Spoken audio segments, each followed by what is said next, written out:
and and we're live. How you doing, everybody? It is your host with the most, Mr. What He Gonna Do Next, Rain Rockstar. This is Spotlight Podcast, and got a special treat for you rockers today. I am here with David Pia, all the way from Canada, and he is the director of Kiss Replicas. How you doing, David? Good. Thanks for having me on. Hello, everybody. It's a pleasure to be here. Um, let's jump right into it. How did you end up? What's your story to get to where you at now? Wow. How much time do we have? Okay. Hey, let's just Um, go. okay. So, simply put, I'm 56 years old right now. Okay. I discovered Kiss when I was 8 years old in 1977. Okay.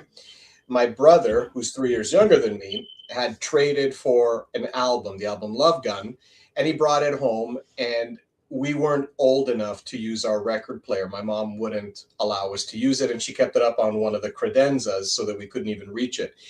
Long story short, even though the album was my brother's, I held on to that album for 3 weeks, and I just couldn't get the visual of the four guys out of my head. I was amazed by what they looked like, their costumes, and just fantasized about what the music sounded like on this album that I had yet to hear. I eventually did. The music was great, fell in love.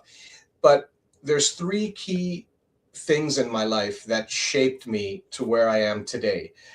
As a kid, I grew up passionately following Kiss, Star Wars, and Batman. Those are the three things that shaped my childhood.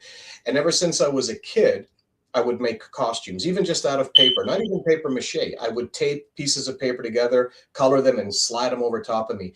So ever since I was a kid, all I ever wanted to do was be a costume maker. And it didn't make sense to me how people would go to college and university, get diplomas in specific fields, and then end up in some other job that had nothing to do with whatever it was their original passion and original intent was. So I made it very clear to myself that I was going to follow a path to work in the world of costumes. I didn't know what that would entail or how I would do it. But my whole life, ever since I was a kid, 6 years old is my earliest memory. We have pictures of me in these paper costumes. 6 years old, 8, 10. As a teenager, I moved to Italy when I was 23 years old in 1993, and I went to work in the high fashion world. So think Versace, Armani, Canali, Mhm. Alma, that type of thing. And I was making latex rubber costumes in my closet of the apartment I was living in Italy at the time. So costumes have always been at the forefront of what I've wanted to do. I moved back to Canada in 2001, and I started a company called Universal Designs, which is still the main company today as we speak. In 2011 or 2012, I don't remember, we signed a licensing deal with Live Nation to manufacture Kiss leather goods, jackets, pants, boots, gloves, belts, that type of thing. And we started with making jackets and so forth. Then I think it was 2014. My one of my contracts was up for renewal through Live Nation, and they said, "Look, Epic Rights is going to be the new licensor, taking over all of Kiss licensing and merchandise, and they really want to talk to you about diversifying your products." And I said, "Okay, great." So once Epic and I had a chat, they were interested in us taking the costume license and seeing what we could do from a realism standpoint. So not necessarily making Halloween Mhm. grade costumes, and much respect, that's a massive industry, but they were very specific. They were saying, look, can you do stage replica costumes? Obviously not with the price tag associated to stage replica costumes, which is essentially what's behind me right here, or even there on the poster. But their goal was, we want boots that are Okay. high end, as if the band was wearing them, costumes and all of that stuff. So long story short, we signed a licensing deal, which we still have to this day. And along the way, um, I had an opportunity to be brought in under Wendy Benbrook, who is and was right up until the end, Kiss's costume maker. She hired me in 2016 to make Jean's costume, the Creatures of the Night, or Creatures of the Deep, as they then called it. And in 2018, when Jean was in Toronto, he asked if I would make him his next costume for the next tour. At that time, we didn't know it would be the end of the road and the last tour that they'd be doing. But so I was brought on board to do that. And that's what these here are that you see right here. And that's what led to making Jean his costumes for the end of the road. So there's a long-winded, but still very short story of how we came to be where we are right now. Okay. Now what's funny is I think I was maybe 4 when I got introduced to Kiss. I got Dynasty as a birthday present, and then my aunt had bought me the makeup kit. So out the gate, I was into Ace and Jean. That was it. But my first time putting the makeup on, it was Star Child. Of course, I was like, but I rolled with it. But as a kid, I can't lie, it was like I was scared of the faces, but the music was phenomenal. It was just what it was. So I started collecting each album and going from there. And back then you read the liner notes, you go to the magazines and watch the videos. And then when Lick It Up come out, you see the faces, you like, wait a minute, that can't be the same person. But you're a kid, so you really don't know. You think it's 2 different people, but it's not. But I had an opportunity to go to the Kiss Museum in Vegas recently, and I tried on a pair of jeans boots and have a different outlook, because I don't know how in the hell he can walk in them, let alone stand in them. It was like just a block of cement under my foot, and that was my first time ever having a platform on. I was just like, I don't see how this is possible. Like, really, I don't. I had an opportunity to meet Gene when he was promoting his liquor, and it was real quick, but he seemed like a cool guy, but really straight to the point. But it was a good opportunity. I had another opportunity to meet Ace maybe like 10 years ago when he was on tour by himself, and it was a good conversation. But Space Ace is Space Ace, because I asked a couple of questions. He kind of gave me a look like I was there, but I can't remember why I did this. Rest in peace to Ace Frehley. But man, when I seen your page, I was definitely impressed, because I'm like, wow, you get opportunity to make the costumes or replicate the costumes that I know the rest of the world want to touch, smell, feel. Have you had an opportunity to meet any of the band members? Sure, all of them. Gene. All of sure, absolutely, all of them. I mean, so let's walk it back to let's say even 2016, and I had never met anybody outside of Tommy Thayer prior to 2016. So, like I said, Wendy Benbrook, fantastic woman, incredible artist, and an incredible costume designer. It was such an honor for me to be brought on. But I had never met any of them. So I'll be honest, I was a little nervous. And Wendy had seen that I had made a Creatures of the Night costume just for myself. It was a personal project a few years prior to this. And she said, could you bring that, show it to Gene? I forget what city or state we were in. At this point, it's all a blur. Okay. So I showed up at the stadium or the arena, whatever it was. And I was in the designated makeup room. And this was my first opportunity to see how the Kiss machine works. And it is razor sharp, and it's insane. So you hear people walking around, they've got their headsets on. The band will be here. I think they said the band is here at 4:00, and it's 3:30, and everybody's saying, okay, 4:00, 4:00. I kid you not, 4:01, the band you hear them, the band has walked into the building. And before you know it, you see Paul and Gene, they walk right by the costume room. And I won't lie, I had goosebumps, and I was nervous. It was a nervous excitement, but nevertheless, there's that expression, never meet your heroes. You never know what's going to happen. I mean, you build them up as kids. You were 4, I was 8. You never know. You never know. Maybe they're mean. Maybe they're not nice. Maybe they're in a bad mood. Who knows? But so Gene walked in. He introduced himself. We did the fist bump. I introduced myself as well, and he glanced over at the suit that I had, and I had it laid out on the floor. And okay, and he walked away, and that was it. And then Paul came in and introduced himself.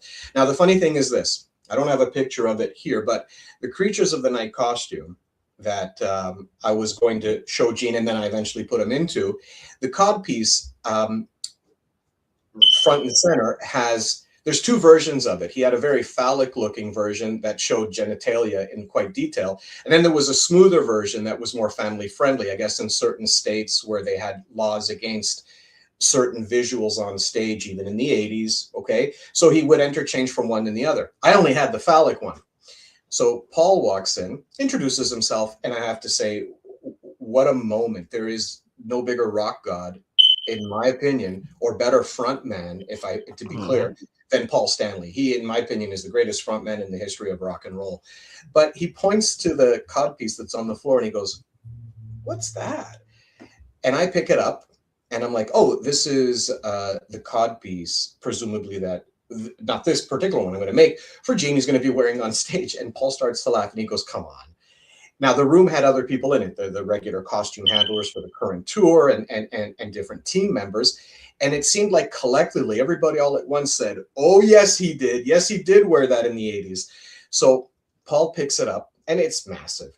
Paul picks it up. He puts his arm around me, and he goes, "When you make this for Gene, you got to put a sticker over top of it that says objects may appear larger than they truly seem," just like in the rear view mirrors. So my meeting with Paul, that first, it was amusing. And talk about cutting the tension, because it was super cool, and what a moment. So that was my first time meeting Paul and Gene. Like I said, Tommy I had already met. I think I had met Eric shortly after. Eric is a sweetheart. What a guy. He's always cracking jokes. But I want to say the four of them, you won't find four more professional people in, never mind their industry, but they are razor sharp. They are on point. They're on time. 4 o'clock they walk in. 4:30 they're doing some type of tuning of instruments, getting things ready, a sound check. 5 o'clock they're getting into makeup. 5:45 they're getting into, like, everything is scheduled, and it is razor sharp, and they're by the book, and it's led by them. They're not being handled by people saying, "Hey, come over here. Where are you going?" No, no, no, no. They are perfectly in line and perfectly in charge, and very well disciplined people. I didn't know what to expect, but to see that, it really made me think, wow, there's a reason these guys have been around so long. So that was my first time meeting them. Okay. When customers come to you and order, do they order just exactly what they see, or they have special requests, or how do they do that? Okay, so from time to time, people will ask for special things, but we sometimes I can and sometimes I can't. So let me be clear. We sell official merchandise under license. So what that means is there's intellectual property involved, and there's specific designs that are involved. So I can't necessarily modify things, because it's no longer a KISS costume if we modify it. Now, different tours, things evolved even in the 70s and the 80s. Unmasked, sometimes the Unmasked tour, sometimes people will ask on Gene's spikes. They originally had a blue shade around this, like the spike is white and there's a little bit of blue shading on the bottom. Sometimes people will say, "Can you omit the blue shading?" And that's not an issue, because the blue shade, it's how it started with the blue shade, and then later on, every other show they would repaint the spikes on Gene's costume, and that blue shadow wasn't there. But when somebody asks for like a custom type of stud to replace a pattern because they think it's cooler, and maybe it is, I don't know, but I can't change stuff like that. We really can't, because again, we're dealing with intellectual property. And you know, so it's like going to Chevrolet and saying, "You know what, I want to buy the new C8. I really love it, but could you put a Ferrari engine inside instead because it's faster?" Well, if you want a Ferrari, right. You know, you can't do that, right? So silly example, but I think it paints the picture of what I mean.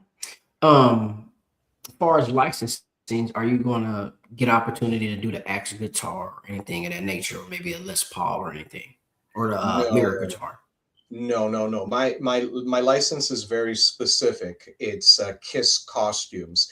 And as I understand it, the instruments belong to them personally, not to KISS. So there's the KISS entity, then there's Paul Stanley and his company, and Gene Simmons and his company. I believe the instruments fall under those categories. Now, don't quote me on that. I don't specialize in that type of industry, so I'm really guessing or paraphrasing at best. Okay.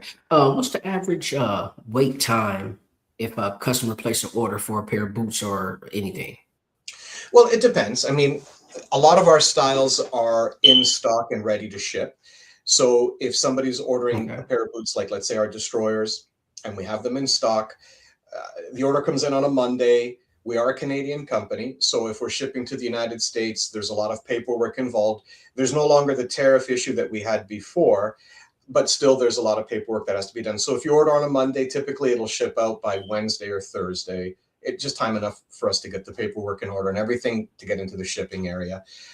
And then it's 3 to 5 business days anyway, anywhere all over the world. Now, if you're ordering something that's made to order, and also many of our costumes are made to order, we deliver quarterly. So if we're advertising merchandise and you're buying it between January, February, or March, your delivery is likely April, May, June. So if you're ordering it in March, you could be waiting 2 to 3 months. If you're ordering it in January, you would likely be waiting January, February, March, and then sometime in April, May, June it would arrive. So it could be anywhere from a 3 to 5 month wait, depending. Now we also have 12,500 customers. So we're managing a relatively, I mean, we're a mom and pop shop, so we're managing a fairly decent sized umbrella of clients all over the world. And despite the fact that we have both made to order and ready available merchandise Technical now. So difficulty, it's a folks. lot to juggle. Sorry about that. We're back. Oh, did I lose you? Yeah, for a second. We're fine. Keep going, please. Oh, no. All I was saying is we've got 12,500 Can you customers, hear give me? or take. I hear you. Do you hear me? Rain, you with me? You keep freezing up. You hear me? Can you see me?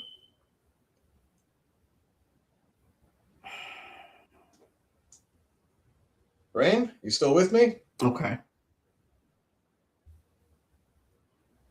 You there? Can you hear me? I hear you. I hear you now. Hello? Yeah. Can you hear me, Rain?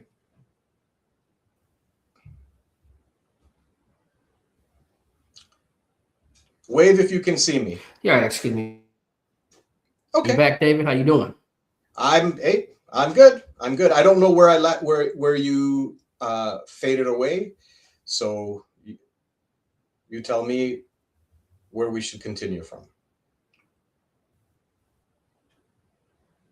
Yeah, you got excuse me, a little technical difficulty. I hope you're Okay, no problem. enjoying yourself. And like I said, we got something different for everybody. Hey, I'm a big Kiss fan, big rock fan. Yeah, I'm still here. Just going in and out. We had a little technical difficulty. Okay, no problem. And yeah, here, give me 1 second. But everybody, hey, Dave, continue, man.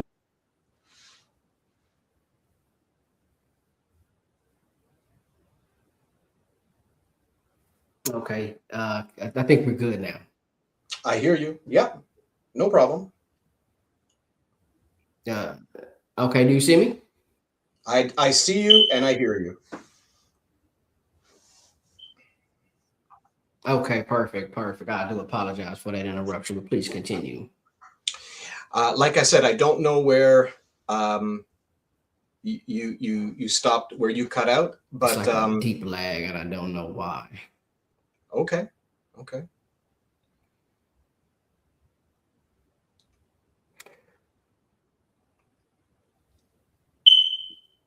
All right, there we go. So Okay. what what costumes do you have?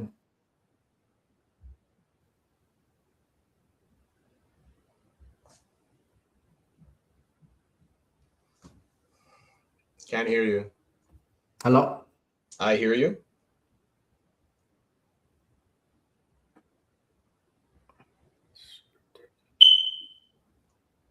Can you hear me, David? I hear you. Hey. Sorry about that. Yeah. Okay. What costumes do you have around you that you can show us? Well, I wish I could show you more than what's right now in my office. In the studio, we're fabricating a bunch of things, but a lot of the stuff that I would normally be more than happy to show you is in the process of getting either cleaned Hmm. up or packed up because next weekend on the 10th, 11th, and 12th of April is the Indianapolis Kiss Expo. So we're getting ready for that. We'll be driving down, and I'll be largely displaying just personal stuff that we've got and that we've made um, over the years. So unfortunately, this is all I'm able to show Okay. you right now. But I'd like to take this opportunity, like I said, to plug the Indianapolis Kiss Expo. It's going to be a fantastic event. Paul Stanley is going to be there, a bunch of other musicians and prominent people in the Kiss world. But, Paul Stanley, Eric Singer. So it's going to be a really, really cool weekend. And I'll have a bunch of my stuff set up there. So unfortunately, that's why I can't show you more than what I've got here. Okay. That sounds like a definitely a.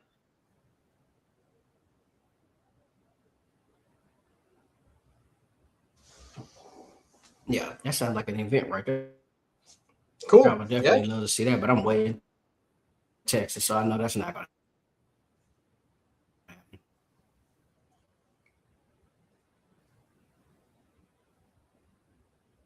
Yeah, can you hear me? Yes.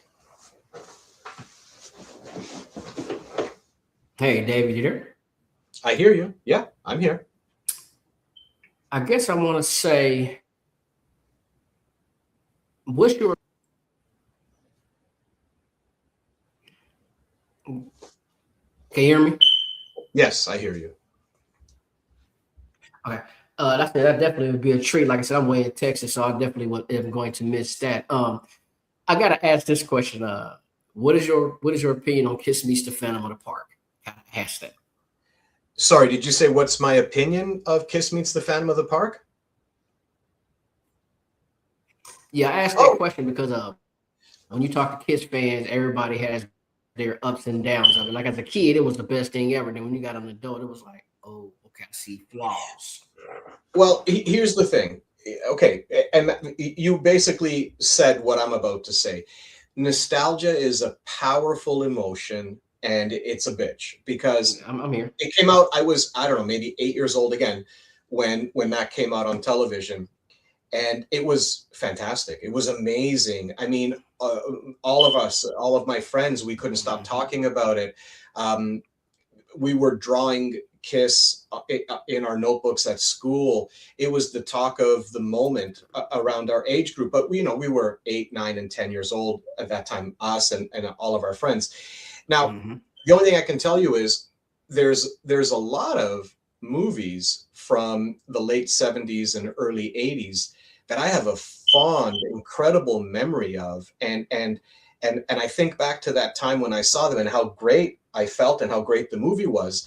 And I've since tried rewatching them, and some of them are Mhm. just unwatchable. So I think what you have to do is you have to put yourself in that place where you were as a kid. Let's be honest. It was made by Hanna-Barbera. Hanna-Barbera is Mhm. the company that produced cartoons. So it was a made for kids event. Mhm. So looking at it now, I mean, as an 8-year-old, I was looking at Superman and Batman on television when I saw them for Kiss Meets the Phantom. As a grown up, Mhm. sure, there's an amusing vibe to it. It's comical. It's a lot of other things.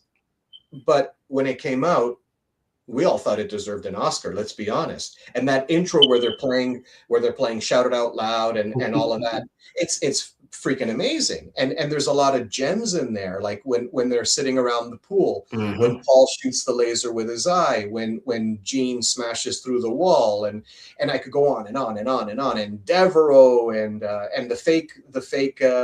impersonating Kiss Right. guy. So I mean, look, you have to be able to look at these things through the eye of somebody who saw them, like you said, back in the day. Because as kids, that was phenomenal. So and there's tons of movies that had that same impact back in the day, and just try rewatching it now, and it's a completely different impression. So really, remember, nostalgia is important, and to keep everything in context. So I think it's cool, but it was certainly amazing as a kid. That's for sure. Definitely. Have you ever seen Trick or Treat? Yes, yes. We went to the theater several times to Got it. see it. That's where I think that was one of the first times. I might be wrong, but I think that was one of the first times I had seen Gene with short hair, and it was unusual to see him with with the short hair, and he had his cowboy hat on. I thought the movie was pretty cool. Yeah. Mm-hmm. Yeah, that's definitely one of my favorite movies. And like I said, I only could talk to, I think, select rock fans about it because a lot of people still don't know about it, or they're confused. Like, is that Kiss? I'm like, no, but Gene was in it. But the concept was pure rock heaven, Yeah. rock warrior. Yeah. That's why I had to get your opinion on it. Um, if Let everybody know where to locate you or where to purchase costumes and items at. Okay, well, the website is, as you see on the bottom, kissreplicas.com. So that's the main website for all of our official merchandise. And we manufacture everything from the costumes, consisting of the costume, armor, the tights, the boots, belts, accessories. And since we've also branched off into props, prop replicas, and stage replicas. So last year we released the full-size Sam T. Serpent, which, side note, we're the ones who manufactured the full-size Serpent for the End of the Road stage. Gene called me up with 8 days before the opening of the End of the Road tour, and he asked if I would make the full-size Sammy to put on stage. And I said to him, I said, yeah, Gene, no problem. Well, I don't call him Gene, Mr. Simmons, but for sake of conversation, give me 6 to 8 weeks and we'll have it done. And he says, no. We need it it needs to be in Vancouver. I want to say January 30th. And I had just left Vancouver. I had just flown out there to do a costume fitting with Gene, I think on the 22nd of January. So I had seen the stage and all of that, and it was super cool. And no sooner did I get back that he called and said, we needed the Sammy. And I didn't want to say no. And it's hard to say no to Gene Simmons. And I just also didn't want to say no to business. So we worked 7 days and 7 nights straight, or 8 days and 8, to get that thing done, overnighted over to Vancouver and so on. But so we have the full-size versions of Sammy, other prop replicas and things of that nature, but a ton of merchandise. And it's all at www.kissreplicas.com. Yeah, I definitely need to get I think you have a small version of Sammy. I definitely need that for my office. Cool. Yeah, absolutely. Do you have the Space Age Love Gun boots? Yes. Yes, we do. And they're in the other room right now. They're packed up for Indianapolis. So yeah, we manufacture the Spaceman Love Gun suit, the Gene Simmons Demon Love Gun suit, and we're getting ready to introduce the Star Child, so the Paul, and the Catman Peter Love Gun suits as well. So I'm hoping to have all 4 of them on display at Indianapolis. Okay. Have you ever met Peter? No. Yeah, I haven't either. I hope to one day. Definitely. So what about Ace? Have you met Ace? I never formally met Ace. We were in the same rooms together on multiple occasions. We were on the cruise together. I think it was 2016. I forget what year it was. So we've been in rooms together, and we definitely rubbed elbows, but I was never formally introduced to him. And sadly, he's no longer with us, unfortunately. He was, but every time I was around him and I could see him, Ace was Ace. What you saw in the interviews, that was him behind the curtain in private rooms. Ace was Ace. He was never any different, cameras on or cameras off. He was a hoot. He was always telling jokes. He had that cool, quirky laugh. But sadly, great guitar god, he's no longer with us. Yeah, fact, definitely. It was a shocker because I was like, man, what? Somebody called like, hey, one of the Kiss members passed. I said, which one? They said, I don't know. I said, that doesn't help.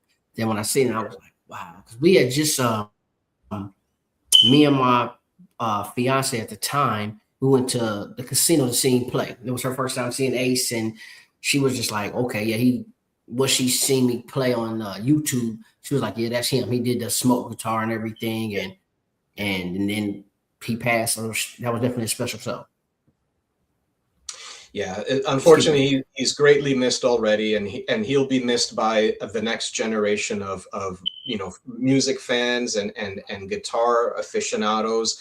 I mean, he influenced, and you can see it, like he influenced a whole generation of guitarists and encouraged a bunch of people to pick up the guitar in the first place. Now, whether they went on to play jazz or they went on to play a different kind of music, there's no question that he was an inspiration and a huge reason why a lot of people picked up the guitar. And whether they made a career out of it or not, but it's hard to deny that Ace Frehley was such a driving force when it came to becoming a guitarist. Definitely, I truly agree. Definitely, truly agree. If you had an opportunity to go back in time and talk to yourself, what would you say from where you was as a kid, as a fan, to where you are now? Well, this is a great question. I've never been asked that one before. Okay, so let's put aside personal things. Let's put aside invest in, real estate or buy that stock or buy Bitcoin when it's worth 25 cents. Let's put all of that aside. If I could tell myself one thing as far as where I am today, Okay. I think what I would say is just stay the course. Just continue being you. I've never let any outside influence deter me from what I've wanted to do. I was told, what, you want to be a costume maker? How are you going to survive? How are you going to make money? How are you going to make a living? And I never had all those answers growing up. I also didn't know exactly how things would unfold. Of course, the internet made it possible for a business to be launched. I'm in Canada. And with the internet, suddenly you're shipping worldwide and you're getting a worldwide audience and all of that. So I think if I could go back in time, I wouldn't change a single thing, but I would tell myself, just stick to your guns, stick to your gut, and everything will work out just fine. And I hope that didn't come across as being arrogant and I don't mean it to sound like that. It's just things turned out. So what would I tell myself? Don't listen to anybody who tries to deter you to go into finance or to go into business. Well, business is good, don't get me wrong, but stay the course. It'll all work out. I don't mean to sound presumptuous or arrogant in that statement.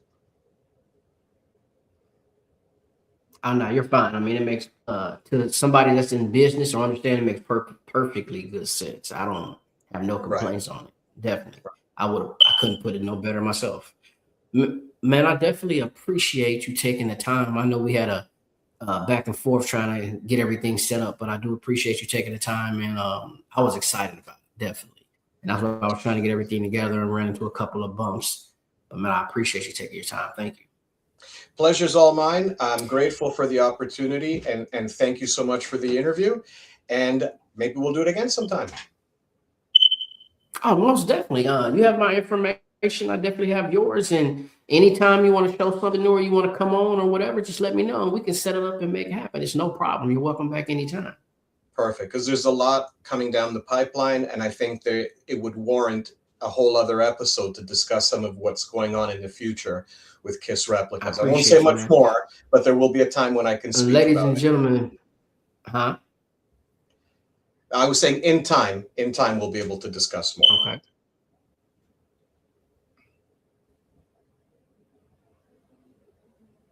Listen, anything you want to talk about, or you just want to throw a little secret my way, like a little hush hush, man, you know how to get a hold of me. I send you my business line as well. And look, like I said, I'm a fan, and believe me, when you said yes, I'm like, okay, let's make this happen. I can't lie, I'm a little bit disappointed I can't see more of the costumes, but I know that day will come, so I'm patient. Awesome.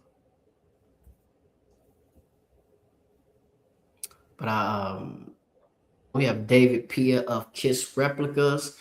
You can check him out on Facebook, Instagram. Get a hold of him if you want your Kiss costume, or if you want to just take a look and see how the quality in the product is. Because from what I've seen with my eyes, I have no complaints, and I definitely need to get something from my office to say this is what it is. I will be in touch, man. Thank you for taking the time out to talk to Spotlight Podcast. Thank you so much, Rain. Have a great day. Much appreciated. You too. Thank you.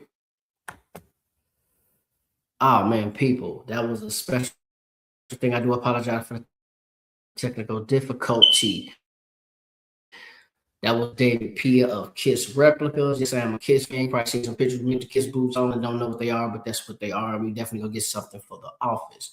But we got good things coming this way. We got new sponsors in our way. Of course, we got Carolina Made Beverage as a sponsor. If you want an independent soda, that's a craft soda that's a little different from your norm, Carolina Made Bev.biz, or go to Instagram at Carolina Made Bar at Instagram and Facebook, or you can find me at TikTok at rain_4977, as well as on YouTube at rain spotlight 4977.